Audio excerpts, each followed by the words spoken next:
అందరికీ నమస్తే. నేను మీ పీకే ఎంటర్టైన్మెంట్ కీర్తి.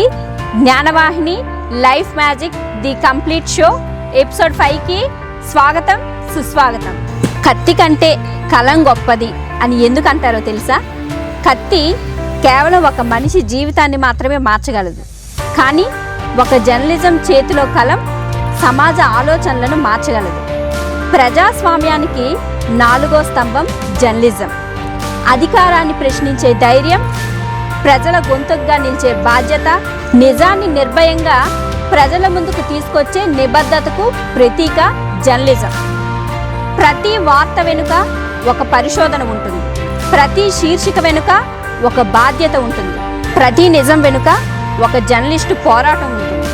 వార్తలను వక్రీకరించకుండా సమాజంలో చైతన్యాన్ని ఏర్పాటు చేస్తూ నిజాన్ని నిర్భయంగా ప్రజల ముందుకు తీసుకొచ్చే వ్యక్తే జర్నలిస్టు. అలాంటి విలువలతో కూడిన జర్నలిస్టు వృత్తిలో గత 30 సంవత్సరాలుగా సేవలందిస్తూ ఒక రచయితగా, పాత్రికేయుడిగా, అనువాదకుడిగా, యువ జర్నలిస్టులకు మార్గదర్శిగా నిలిచినటువంటి సీనియర్ జర్నలిస్ట్ బెందాలం కృష్ణారావు గారు ఈరోజు మన Gnanavahini life magic the complete షోకి విచ్చేశారు. సో ఆలస్యం చేయకుండా సార్ని మన Gnanavahini life magic the complete షోకి ఆహ్వానించేద్దాము. Welcome sir. అసలు జర్నలిజం అంటే ఏంటి? ప్రస్తుతం మారుతున్న సమాజంలో మీడియా ఎదుర్కొంటున్న సవాళ్ళేంటి? అలాగే జర్నలిజంలోకి రావాలనుకుంటున్న యువతకు మీరు ఎలాంటి సలహాలు, సూచనలు ఇవ్వాలనుకుంటున్నారు అనేది మా జ్ఞానవాహిని ప్రేక్షకులు తెలుసుకోవాలనుకుంటున్నారు. దాంట్లో భాగంగా మా మొదటి ప్రశ్న, మీ కెరీర్ని విలేజ్ జర్నలిస్ట్ నుండి నేటి డిజిటల్ యుగం వరకు తీసుకొచ్చారు. అయితే గత 30 సంవత్సరాల జర్నలిజానికి ఇప్పుడున్న జర్నలిజానికి మధ్యలో పెరిగిన తేడాలు ఏంటి సార్? పాత్రికేయ రంగంలో చాలా మార్పులు వచ్చాయి. ఎందుకంటే అవి సాంకేతికతతో పోటీ పడుతూ ముందుకు సాగుతున్నాయి. మొదట్లో ఒకప్పుడు పత్రికా కార్యాలయానికి వార్తను పంపించాలంటే ముందుగా వార్తను సేకరించి ఆ ప్రాంతానికి వెళ్ళి దానిని రాసి తర్వాత రోజు బస్సుకి ఇవ్వటం, ఆ తర్వాత రోజు వచ్చే పత్రికల్లో అవి కనిపించేవి. కానీ ఇప్పుడు క్షణాల్లో మనకి ఈ వాట్సాప్ ద్వారా లేదా మిగతా మాధ్యమాల ద్వారా మనం వెంటనే చేరవేయగలుగుతున్నాం. అయితే ఇక్కడ వచ్చిన ఈ మార్పుని మనం అందిపుచ్చుకోవాలి. ఈ మార్పుని అందిపుచ్చుకోవటం అంటే అబద్ధాలని, అర్ధసత్యాలని ప్రసారం చేయడం కాదు. మనం ఏది సత్యమో ఏది నిజమో నిగ్గు తేల్చి మనం శ్రోతలకి, పాఠకులకి అందించగలిగేటప్పుడే దాని తాలూకా నిబద్ధత అనేది అందరికీ అర్థమవుతుంది. ముఖ్యంగా ఈరోజు ఎలా జరుగుతుందంటే జర్నలిస్టులు ఎవరు స్పాట్కి వెళ్ళట్లేదు. వారు ఏం చేస్తున్నారు, వారికి ఈ వాట్సాప్లో వచ్చే సమాచారమే, అందులో ఎన్ని తప్పులున్నా, అక్షర దోషాలున్నా, నిజమా అబద్ధమా ఏది తెలుసుకోకుండా దాన్ని ప్రసార కేంద్రానికి పంపించడం లేదా పత్రికలకు పంపించడం చేస్తున్నారు. ఇక్కడ ఈ జర్నలిస్ట్కే ఏవి తెలియకపోతే ఇక డస్క్లో ఉండేవారికి ఏం తెలుస్తుంది? వాళ్ళు యాజ్ ఇట్ ఈజ్గా వచ్చిన వరకు వచ్చినట్టుగా ప్రజెంట్ చేస్తున్నారు. దానివల్ల ఏం జరుగుతుందంటే పుకార్లే వార్తలుగా చలామణి అవుతున్నాయి. ఇది ఇప్పుడున్న పరిస్థితిలో చాలా ప్రమాదకరమైన పరిణామం. ఎందుకంటే ఎవరు కూడా స్పాట్కి వెళ్ళరు, తగిన సంబంధిత వ్యక్తులతో మాట్లాడరు, విషయాన్ని ఏమీ తెలుసుకోరు.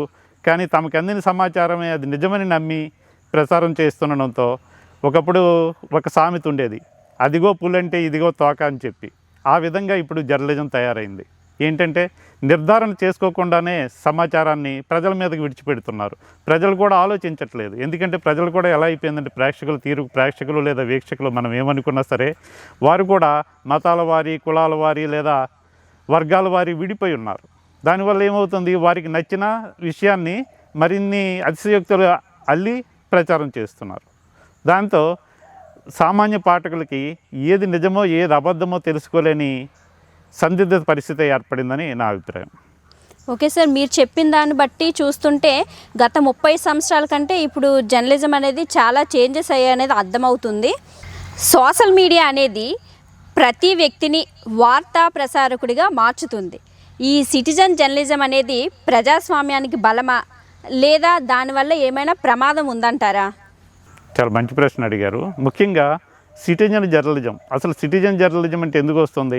ఉదాహరణకి నేను ఒక పాత్రికేయుడిగా పనిచేస్తున్నాను, లేదా ఒక జర్నలిస్ట్గా నేను సమాజంలో పనిచేస్తుంటే అతను నాకు నమ్మి ఏదో ఒక సమాచారాన్ని అందిస్తాడు, ఏదో ఒక కుంభకోణం గురించి, అవినీతి గురించి అందిస్తాడు.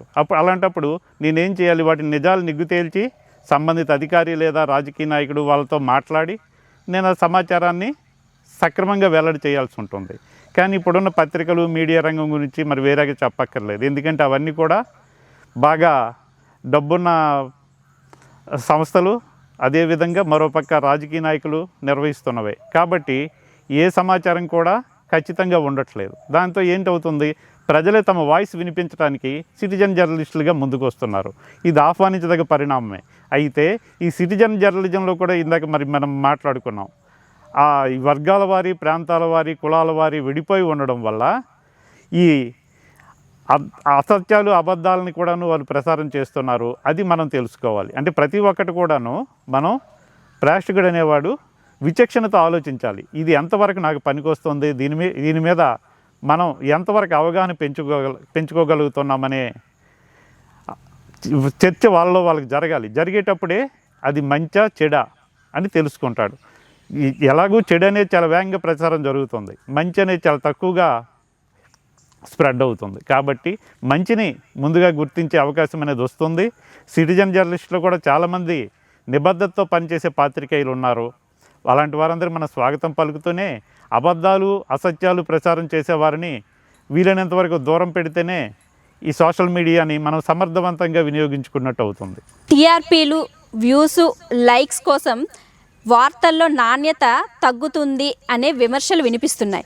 అంటే జర్నలిజం అనేది వ్యాపారంగా మారుతుందా, లేదా ప్రజల అభిరుచులకు అనుగుణంగా మారుతుందా సార్? ఇక్కడ మీరు చెప్పిన అడిగిన విషయంలో జర్నలిజం అనేది వ్యాపారమే. ఎందుకంటే అన్నిట్లాగే దానికి కూడా ఆర్థికంగా పరిపుష్టి జరిగితేనే మనుగడ సాగించగలదు. ఆర్థిక పరిపుష్టి లేని ఏది మనుగడ సాగించలేదు. అయితే ప్రజల తాలూకా అవగాహన అనేది ప్రజలేం మన దగ్గర కోరుకోవట్లేదు. ప్రజలు మనకేం అప్లికేషన్ పెట్టి మాకు ఇలాంటి వార్తలే ఇవ్వండి, లేదా ఇలాంటి స్టోరీసే మాకు ఇవ్వండి అని అడగట్లేదు. కానీ పత్రికా యాజమాన్యాలు, అదేవిధంగా మీడియా ఛానల్స్ వీళ్ళు ఏం చేస్తున్నారంటే తాము ఏది ఊహిస్తున్నారో అది ప్రజల మీద రుద్దడానికి చేస్తున్నారు. అయితే ఇక్కడ ఏం జరుగుతుందంటే ప్రజలు కోరుకునేది ఇస్తున్నామని వీళ్ళు చెప్పుకుంటున్నారు, ఎవరు, మీడియా సంస్థల అధినేతలు. కానీ ప్రజలేమో వాటిని తిరస్కరిస్తున్నారు. ఈ రెండింటి కారణాల వల్ల ఈ మధ్యలో గ్యాప్ అనేది బాగా పెరిగిపోయింది. వీరేం చేస్తారంటే మొదట్లో చెప్పేటప్పుడు మాదంతా ప్రజాపక్షం కోసమే మేము నినదిస్తాం, అది ఇదని చెప్పి ప్రచారాలు చేస్తారు. తీరా వచ్చేసరికి ఏమవుతుంది, ఒక పార్టీకో లేదా ఒక నాయకుడికో కొమ్ము కాస్తూ ఆ నాయకుడు తప్పు చేసినా ఒప్పు చేస్తే రాస్తే 10 మంది స్వీకరిస్తారు, బాగుంది తెలుసుకున్నాం విషయం అని. అదే తప్పు చేసిన మనం ఒప్పుగా ప్రచారం చేస్తే ఏమవుతుంది, వాళ్ళు వెంటనే ఈ ఛానల్ని తిరస్కరిస్తారు. అదే పరిస్థితి మనకి ఇప్పుడు ఎక్కువ కనిపిస్తుంది. ఇప్పుడు ఇన్ని రకాల ఛానల్స్ వస్తున్నాయి. ఈ ఛానల్స్ అన్నింటిలో కూడా ఏవో కొన్ని ఛానల్స్లో మాత్రమే తగిన స్టఫ్ అనేది జనంకు అందుతుంది, మిగతావేవి కూడా వాళ్ళకి తెలియట్లేదు. అందువల్ల ఏంటంటే వాటిని నిర్దయగా తిరస్కరిస్తూ ముందుకు సాగుతున్నారు. మీ జర్నలిస్టు జర్నీలో ఏదైనా ఒక సంఘటన, అంటే జర్నలిజం అంటే కేవలం ఉద్యోగం మాత్రమే కాదు, ఖచ్చితంగా సమాజానికి ఉపయోగపడాలి అని అనిపించే సంఘటన ఏదైనా జరిగిందా సార్? నేను ఈ పాత్రికేయ రంగంలోకి వచ్చి 33 సంవత్సరాలు గడిచిందండి. చాలా సందర్భాలు అలా ఎదురయ్యాయి. 1, 2 అని కాదు, చాలా సందర్భాలు. నేను చాలా సంస్థల్లో పనిచేశాను. ముఖ్యంగా గ్రామీణ ప్రాంతాల్లో చేసేటప్పుడే ఎక్కువ సమస్యల్ని ఎక్స్ప్లెయిట్ చేయగలిగాం. సామాన్య ప్రజల పక్కన నిలబడే అవకాశం కూడా లభించింది. ఉదాహరణకు 25 సంవత్సరాల క్రితం ఒక విషయం చెప్పుకుంటే, అప్పుడు సైక్లోన్ ఒకటి వచ్చింది, సూపర్ సైక్లోన్ అంటారు. ఆ సైక్లోన్లో బినామీ పేర్లతో మొత్తం, అప్పుడు చెక్కులు ఉండేవి, ఇప్పుడులాగా ఆన్లైన్ పేమెంట్స్ ఏమి ఉండేవి కావు. బినామీ పేర్లతో దగ్గర కొన్ని కోట్ల రూపాయలు తిన్నారు మా ప్రాంతం, ఈ ఉద్దానం ప్రాంతంలో. వాటిని సమర్థవంతంగా వెలికి తీసి అన్యాయానికి గురైన వారికి మేలు జరిగేలాగా మొత్తం దగ్గర ఏడాది పాటు వార్తలు రాయడం జరిగింది. ఈ సందర్భంగా ప్రభుత్వం 4 అవినీతి అధికారులను సస్పెండ్ చేసింది. వాళ్ళకి ప్రమోషన్స్ కూడా ఆగాయి. ఆ తర్వాత ఆ రోజుల్లో 40 లక్షల రూపాయలు ప్రభుత్వం ఎవరు వీళ్ళు ఫ్రాడ్ చేశారో వాళ్ళ దగ్గర నుంచి రికవరీ చేయగలిగింది. అంటే మనం చేసే పనిలో చిత్తశుద్ధి ఉండేటప్పుడు సామాన్య ప్రజలకి మేలు జరుగుతుంది. ఎవరెవరికి పరిహారం అందలేదో వారందరికీ సక్రమంగా పరిహారాన్ని కూడా అందించారనమాట. అదేవిధంగా ఇక మిగతా నేను స్టాఫ్ రిపోర్టర్గా, బ్యూరోగా వచ్చిన తర్వాత కూడా చాలా అంశాల మీద అదేవిధంగా కేంద్రీకరించాను. దానిలో కూడా ఇంచుమించు ఒక జిల్లా ఎస్పీ ఆయన ఏం చేశారంటే మొత్తం రకరకాల ఫండ్స్ వాళ్ళకు ఉంటాయి. ఈ నక్సల్స్ మీద కుంబింగ్ అని ఇవి తర్వాత మిగతా వీటికి సంబంధించి ఆ ఫండ్స్ అన్నీ కూడా ఆయన డ్రా చేసి తన సొంతానికి వాడుకున్నారు. దానిపై కూడా చాలా స్కూప్తో దాన్ని బయటికి తీయడంతో ప్రభుత్వం వేగంగా స్పందించి ఆయన్ని ఇక్కడి నుంచి ట్రాన్స్ఫర్ చేస్తూ ఆ అమౌంట్ను కూడా రికవరీ చేసి రికలెక్ట్ చేసిందనమాట. అంటే ఇలా మనం చేసే పని అంటే మొదటిసారి ఒకటో రెండో వార్తలు రాయడం లేదా ఒకటి రెండు వార్తలు ప్రసారం చేసి అక్కడితో ఆగిపోకుండా దాన్ని తుది వరకు తుది ఫలితం వచ్చే వరకు దాని మీద మనం హోంవర్క్ చేయగలిగితే ఈ ఎఫర్ట్ మనం పెట్టొచ్చు, సామాన్య ప్రజలకు మనం మేలు చేసే అవకాశాలు ఉంటాయి. ఒక మంచి వార్తను సేకరించడానికి మీరు ఏదైనా అసాధారణమైన కష్టం కానీ లేదా ఖచ్చితంగా ఈ వార్త కోసం నేను నిలబడాలి అని శ్రమించే వార్త ఏదైనా ఉందా సార్?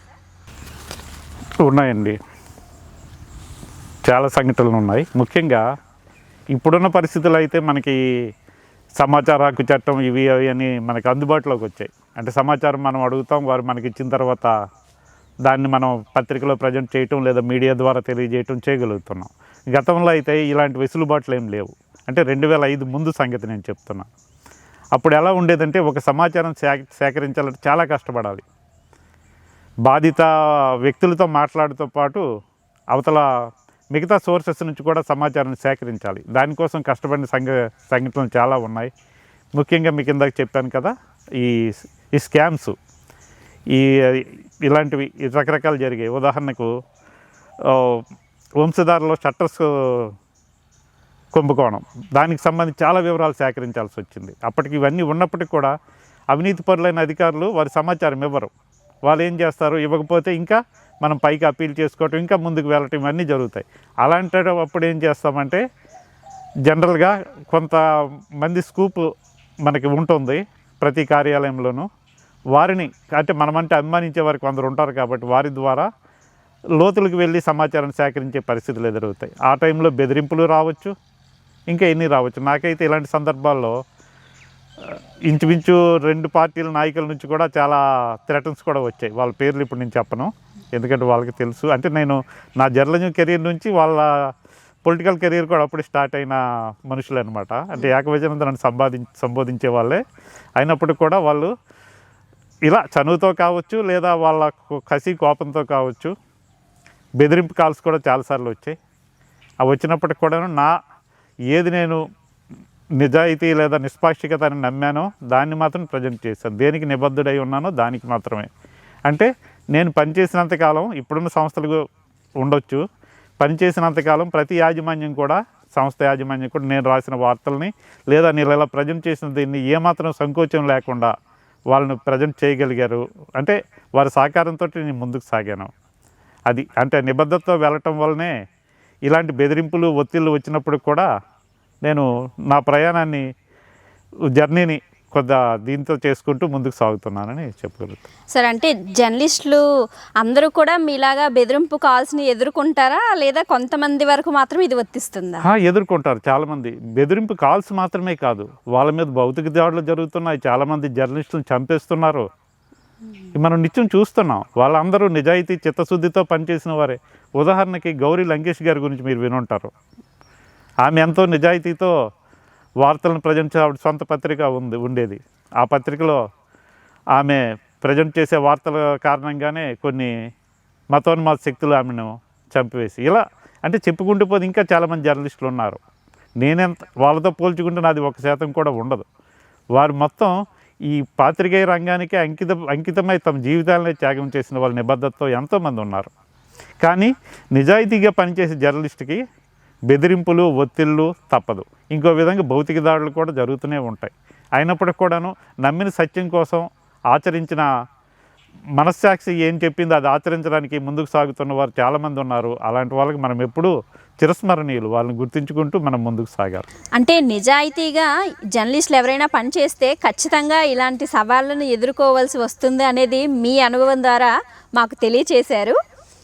సార్, ప్రస్తుతం మన శ్రీకాకుళం జిల్లాలో నిజాయితీ గల గొప్ప పేరున్న జర్నలిస్టులను పక్కన పెట్టి ఏదో సరదాకి సోషల్ మీడియాలో వీడియోస్ చేసి పోస్ట్ చేసి ఇన్ఫ్లుయెన్స్ సాధించిన ఇన్ఫ్లుయెన్సర్లకి ఎక్కువగా ప్రయారిటీ ఇస్తూ ఐఏఎస్ ఐపీఎస్ అధికారులు వాళ్ళ క్యాబిన్లో పిలిపించి కూర్చోపెట్టి వాళ్ళతో డిస్కస్ చేసి కొన్ని పనులు చేస్తున్నారు.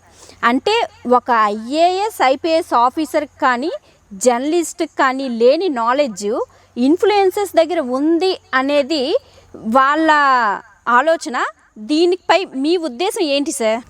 సోషల్ మీడియా వచ్చాక అదే సోషల్ మీడియా వచ్చాక, అది ఇన్స్టాగ్రామ్ తర్వాత మనం చెప్పుకునే ఈ యూట్యూబ్ ఇవన్నీ రకాలు వచ్చాక ఏం జరిగిందంటే తక్షణంగా ప్రచారం పొందాలి.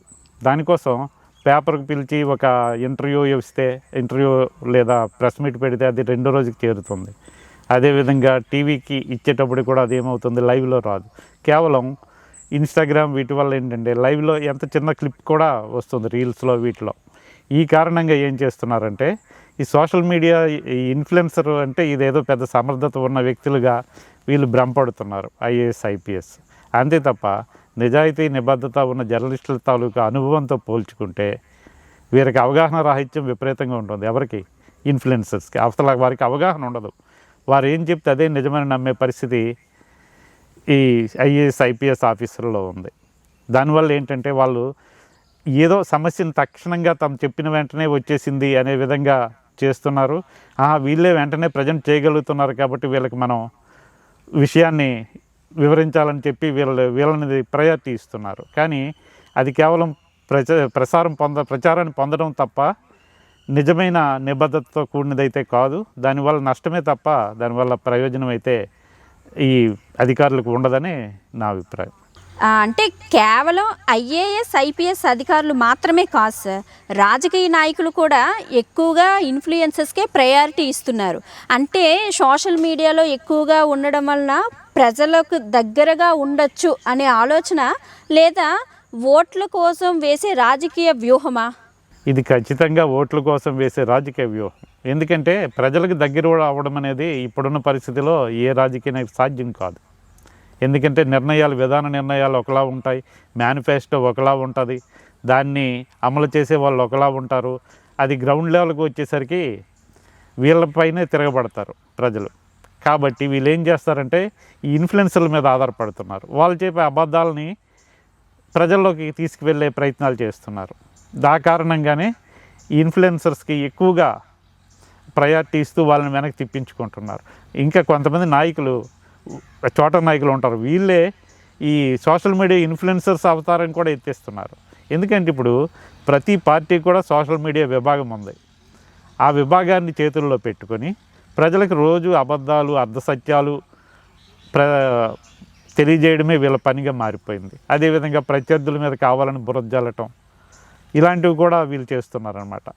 అంటే దీనివల్ల ఏమవుతుందంటే ప్రజల్ని పూర్తిగా తప్పుదో పట్టిస్తున్నారు. ఇన్ఫ్లుయెన్సర్స్ అనేది ఆ వ్యవస్థ అనేది పూర్తిగా ప్రజలను తప్పుదో పట్టించడం తప్ప, అంటే ప్రజలకి రకరకాల సమస్యలతో రకరకాల ఒత్తిళ్ళతో ఉంటారు.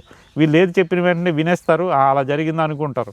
అంటే తాత్కాలికంగా నమ్ముతారు, కానీ దీర్ఘకాలికంగా వచ్చేసరికి ఆ నమ్మకం అనేది పోతుంది. కాబట్టి ఇన్ఫ్లుయెన్సర్స్ చేసే పని ఎట్టి పరిస్థితుల్లో అది పాత్రికేయం కాదు, జర్నలిజం అస్సలే కానే కాదు. ప్రస్తుతం మనం ఎక్కువగా వింటున్న విమర్శలు ఏంటంటే జర్నలిస్టులు వార్తల కంటే ఎక్కువగా సెటిల్మెంట్ల దగ్గరే వాళ్ళ టైంని కేటాయిస్తున్నారు అని. దీనిలో ఎంతవరకు నిజం ఉందని మీరు అంటున్నారు? ఇందులో అబద్ధాలు అయితే లేవు, నిజం చాలా ఉంది. కానీ జర్నలిస్టులు అంటే అంతా కాదు. ప్రతి రంగంలో మంచి చెడు ఉన్నట్టే ప్రతి వ్యక్తిలో కూడా, ప్రతి జర్నలిస్టులో కూడా, వీరిలో కూడా రకరకాల ఉన్నారు.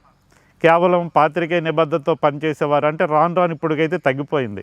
ఎందుకంటే మేనేజ్మెంట్స్ సైతం ఎలా ఉన్నాయంటే నువ్వెంత సంపాదిస్తావు మాకెంత ఇస్తావు అనే విధంగానే చేరేసరికి నిబద్ధతతో పనిచేసే వాళ్ళందరూ బయటకు వచ్చేస్తున్నారు. అంటే వీళ్ళు ఏం చేయాలి, డబ్బులు సంపాదించాలంటే సెటిల్మెంట్స్లోకి వెళ్ళాలి, లేదా వీళ్ళు సొంత వ్యాపారాలు చేసుకోవాలి. అంటే దీన్ని అడ్డం పెట్టుకుని చేసేవాళ్ళు చాలామంది ఉన్నారు. దాంట్లో మీరు అడిగిన దాంట్లో తప్పేం లేదు, ఉన్నారు. అయితే అలాంటి వాళ్ళు ఈ జర్నలిజంలో పనిచేయటం కన్నా ఇంకా ఏదో వ్యాపారం చేసుకున్నా చాలు. కానీ జర్నలిజాన్ని అలాంటి వాళ్ళు భ్రష్టు పట్టించుకోకూడదని నేనైతే కోరుకుంటున్నాను. ఓకే సార్, నిజాయితీగా పనిచేసే జర్నలిస్టులు ఉన్నారు, వాళ్ళతో పాటు మీరు అన్నట్టుగా నిజాయితీని అమ్మి పనిచేసే జర్నలిస్టులు కూడా ఉన్నారని అర్థమవుతుంది. సో అందరూ జర్నలిస్టులు కూడా నిజాయితీగా పనిచేస్తే సొసైటీ కూడా ఒక సరైన మార్గంలో నడుస్తుందని మా ఉద్దేశం సార్. సార్ ఇప్పుడు ప్రజెంట్ చూసుకుంటే మన సొసైటీ కానీ లేదా మన రాజకీయ వ్యవస్థ కానీ సోషల్ మీడియా వచ్చిన తర్వాత చేంజెస్ అయ్యాయి. ఆ చేంజెస్ మన సమాజానికి మంచివా లేదా చెడ్డదా? ఇక్కడ చేంజెస్ అంటే 2 రకాల చేంజెస్ అయ్యాయి. ఈ మార్పులు అనేవి పరిణామశీలంగా ఉన్నాయి, ప్రగతి నిరోధకంగా కూడా ఉన్నాయి. పరిణామశీలమైన మార్పు ఏంటంటే, ఒకప్పుడు విధాన నిర్ణయాలు ఏంటనేవి ప్రజలకి తెలిసేవి కావు. పత్రికల్లో వస్తే లేదా ఏ దూరదర్శన్ లాంటి వాటిలో చెప్పితేనే తెలిసేవి. ఇప్పుడు ఆ పరిస్థితి లేదు. వారి మేనిఫెస్టో ఎప్పుడు రిలీజ్ అయితే అప్పుడే తెలుసుకుంటున్నారు. ఆ విధంగా ప్రజల అవగాహన అయితే పెరుగుతుంది. కానీ ఈ తప్పుడు ప్రచారాల వల్ల ఏం జరుగుతుందంటే వీళ్ళు పక్కదారి పడుతున్నారు. ఉదాహరణకి ఈ మధ్య అయోధ్య గుడిలో దగ్గర కొన్ని లక్షల కోట్లు ఏదో అయిందని చెప్పి స్కామ్ జరిగిందని బయటకు వచ్చింది. కానీ దాన్ని ఇది చేసేవారు సర్ప్లస్ చేసేవాళ్ళు. ఎందుకంటే అది ప్రజల సొమ్మే, ప్రజల నుంచి కలెక్షన్ చేసిన విరాళాలు. అదేవిధంగా ప్రభుత్వం ఇచ్చిన ఫండ్స్ కూడా అందులో ఉన్నాయి, అంటే ట్రస్ట్కి ఇచ్చినవి. ఇవన్నీ చూస్తే ఏమవుతుంది, దాని మీద జవాబుదారీతనం ఉండాలి. అది ఉండకుండా హిందువులు సొమ్మే కదా, హిందువులు తినిస్తే ఏమవుతుంది అనే విధంగా, అంటే హిందువులైతే హిందువులు దొంగతనం చేయొచ్చా అనే ఒక దురభిప్రాయాన్ని ప్రజల్లోకి రుద్దుతున్నారు. అంటే ఇది ఒక ఉదాహరణగా చెప్పాను. ఇలాంటివి చాలా రకాలు ఉన్నాయి. పొలిటికల్ దగ్గరికి వచ్చేసరికి ఈ పరిస్థితుల్లో మనం ఏంటంటే ఏది వాస్తవమా ఏది వాస్తవం కాదు ప్రజలు తెలుసుకోవాలి. అంటే ఈ సోషల్ మీడియా చేంజెస్ని తెలుసుకుంటూనే నిజాం వైపు ముందుకు సాగాలి. ఆ సాగినప్పుడే ప్రజలు వాస్తవాలను అర్థం చేసుకోవడానికి అవకాశం అనేది ఉంటుంది. ఓకే సార్, 30 సంవత్సరాలు వెనక ఉన్న జర్నలిజానికి ప్రస్తుతం ఉన్న జర్నలిజానికి ఉన్న చాలా డిఫరెన్స్ని మీరు మాకు తెలియచేశారు. చివరిగా మా జ్ఞానవాహిని ప్రేక్షకుల్లో ఉన్నటువంటి యువత, అంటే సోషల్ మీడియా ప్రభావం ఎక్కువగా ఉన్న ఈ రోజుల్లో జర్నలిజం అంటే కేవలం మైక్ పట్టుకొని కెమెరా ముందు నిల్చోవడం కాదు, ప్రజలకు ఖచ్చితంగా ఏదో ఒక మంచి సమాచారాన్ని అందించాలి అనే ఉద్దేశంతో ఉన్నటువంటి మా యువతకు మీరు ఎలాంటి సందేశాన్ని అందించాలనుకుంటున్నారు? మంచి ప్రశ్న అడిగారు. ఎందుకంటే కేవలం మైక్ పెట్టడం, కెమెరా ముందు ఉండడం మాత్రమే జర్నలిజం కాదని యువత గుర్తిస్తున్నారు. ఎందుకంటే వారి తాలూకా ఆవేశాన్ని, ఆవేదనని, ఆకాంక్షల్ని చాలామంది యువత ఈ పాత్రికేయ రంగం జర్నలిజం ద్వారా తెలియజేసే ప్రయత్నం చేస్తున్నారు. అంటే చిన్న చిన్న లోపాలు ఉండొచ్చు, వాళ్ళు నాకు తెలిసి వాటిని సవరించుకుంటూ వారు ముందుకు సాగుతారని నేను అనుకుంటాను. అయితే బేసిక్స్ అనేవి అప్పుడు ఇప్పుడు బేసిక్స్ అనేవి మర్చిపోకూడదు. బేసిక్స్ ఏంటి? మొత్తం 6 క్వశ్చన్స్. ఈ 6 క్వశ్చన్స్లో మనకి అంత సమాచారం వస్తుంది. ఏంటి, ఎవరు, ఎప్పుడు, ఎక్కడ, ఎందుకు, ఏమిటి, ఎలా. ఈ 6 క్వశ్చన్స్ని మనం వాటికి ఆన్సర్స్ రాబట్టుకుంటేనే సరైన విషయాన్ని మనం తెలుసుకుంటాం, దాన్ని ప్రజెంట్ చేస్తాం.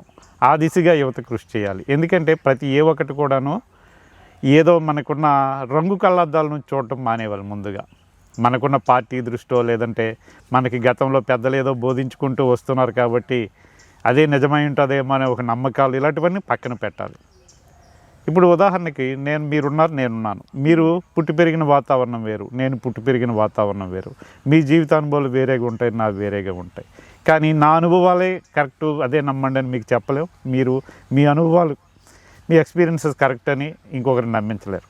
కాబట్టి అప్పుడు ఏం చేయాలంటే, మనకి సమాజంలో సొసైటీ ఏ దారిలో ముందుకు సాగుతోంది, ఏది కరెక్టు, అంటే ఎక్కువ మందికి ఏది ఉపయోగపడుతుంది, ఏది ఉపయోగపడదు, దేనివల్ల ప్రయోజనం ఏంటి. అంటే ఇప్పుడు మనం ఇందాక చెప్పుకున్నాం, తాత్కాలిక విషయాలు, తాత్కాలిక అంశాల మీద ఆ టైంకి కేవలం ఛానల్ చూస్తారు, లేదా యూట్యూబ్ వీడియోలు చూస్తారు, అక్కడికి ఆగిపోతారు, రీల్స్ చూస్తారు. అంతకుమించి అవి తక్షణ ప్రయోజనం ఏముండదు అందులో. కానీ స్థిరమైన ప్రయోజనాన్ని ముందుకు సాగించాలంటే ఒక అవగాహన ఉండాలి, అధ్యయనం ఉండాలి. అధ్యయనం అంటే పుస్తకాలు చదువుతూ కూర్చోవటమే కాదు, ప్రజలను అధ్యయనం చేయాలి, ప్రజల సమస్యలను అధ్యయనం చేయాలి. అవి చేసేటప్పుడే సమస్యల మూలాలు ఏంటనేవి అర్థమవుతాయి. అవి అర్థమయ్యేటప్పుడే దానికి సంబంధించి మీకు చెప్పాను కదా 6 క్వశ్చన్స్, వాటిని అప్లై చేసుకోవాలి. వాటిని అప్లై చేసేటప్పుడు ఏమవుతుంది, ఒక సత్యశోధన జరుగుతుంది.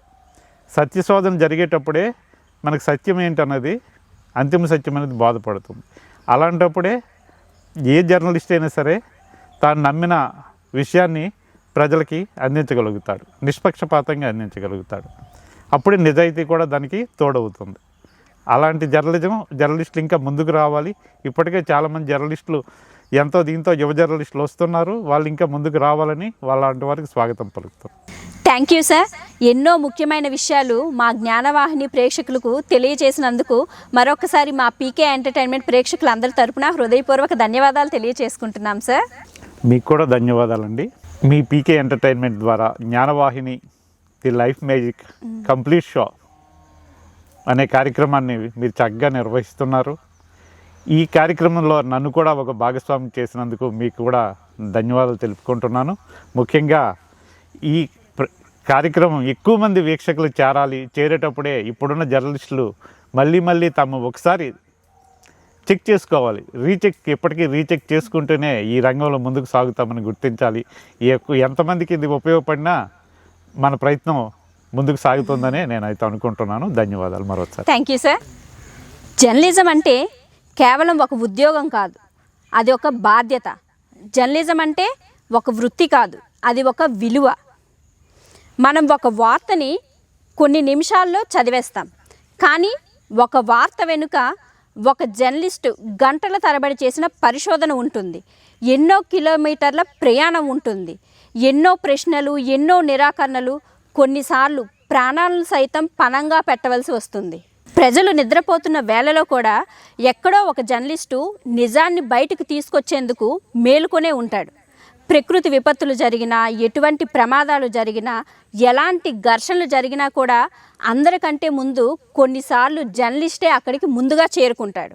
అందుకే జర్నలిజాన్ని కేవలం మైక్, కెమెరా, వార్తలతో మాత్రమే కొలవలేం. అది ప్రజల నమ్మకాన్ని మోసే బాధ్యత, సమాజానికి అద్దం పట్టే ధర్మం, చరిత్రను నమోదు చేసే కర్తవ్యం. అలాంటి విలువలను పాటిస్తున్న ప్రతి జర్నలిస్టుకు మా పీకే ఎంటర్టైన్మెంట్ తరపున హృదయపూర్వక ధన్యవాదాలు తెలియచేసుకుంటున్నాం. అండ్ అలాగే మీకు తెలిసిన ఏదైనా విషయాన్ని మా ద్వారా తెలియచేయాలనుకున్నా, లేదా మీకున్నటువంటి సందేహాలను మా ద్వారా నివృత్తి చేసుకోవాలనుకున్నా వెంటనే మీ అభిప్రాయాన్ని కామెంట్ రూపంలో తెలియచేయండి. అలాగే డిస్క్రిప్షన్లో మా కాంటాక్ట్ నెంబర్ ఉంది, డైరెక్ట్గా కూడా కాల్ చేసి మీ అభిప్రాయాన్ని తెలియచేయచ్చు. Please like, share and subscribe my YouTube channel PK Entertainment and follow my channel Instagram page PK Entertainment Srikakulam. Thank you.